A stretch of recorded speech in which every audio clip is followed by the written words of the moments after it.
A clear relationship between sugar and cancer leads scientists to two conclusions. Sugar use contributes to cancer, and going without it can slow growth of the disease. 100 years ago, most folks consumed only 4 pounds of sugar a year. That's this much. Now, however, the average person takes in 40 times this amount, 160 pounds of sugar a year. That's this much. Food manufacturers add enormous amounts of sugar, usually in the form of high fructose corn syrup, to products we consume all day, every day. Coffee drinks and cereal, soda and snacks, even foods you wouldn't expect like spaghetti sauce and peanut butter.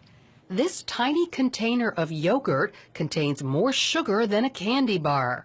Now, scientists tell us sugar directly influences cancer cells. The amount we consume can either feed those cells or starve them.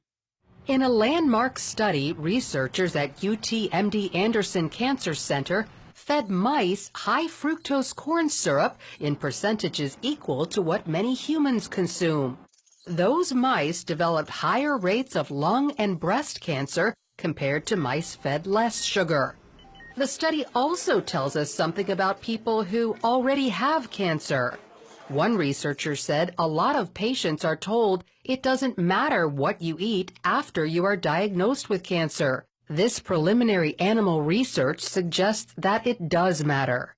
And it just absolutely amazes me that medical science is just now finding this out.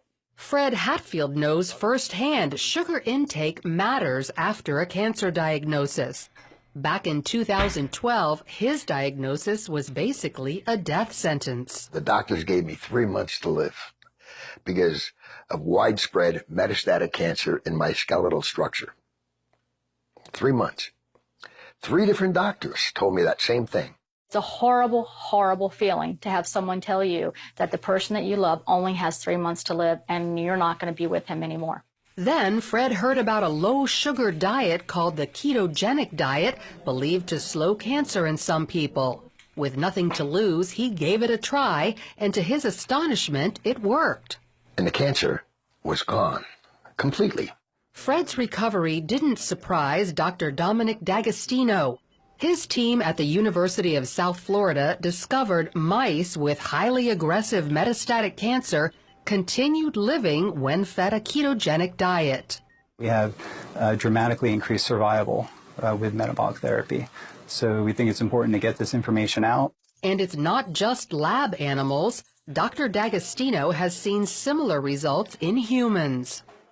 I've been in correspondence with a number of people, probably at least a dozen people, and over the last 1.5 to 2 years, and all of them are still alive, so despite the odds. And so this is very encouraging. The ketogenic diet means no sugar and no starchy carbohydrates like bread and pasta that convert to sugar.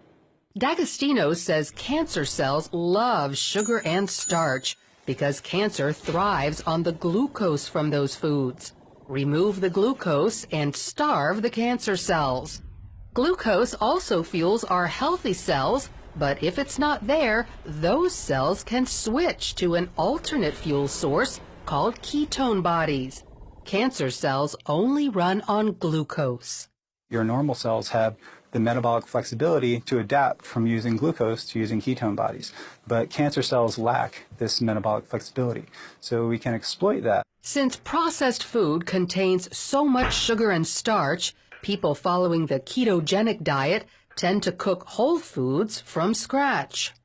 You can go online and there's just cookbooks and, it's clean eating, just very clean eating. None of the sugars, the salts, the trash food. So when it comes to cancer, sugar is considered public enemy number 1. Avoiding it could lead to prevention or slow it down in people fighting the disease. Lori Johnson, CBN News.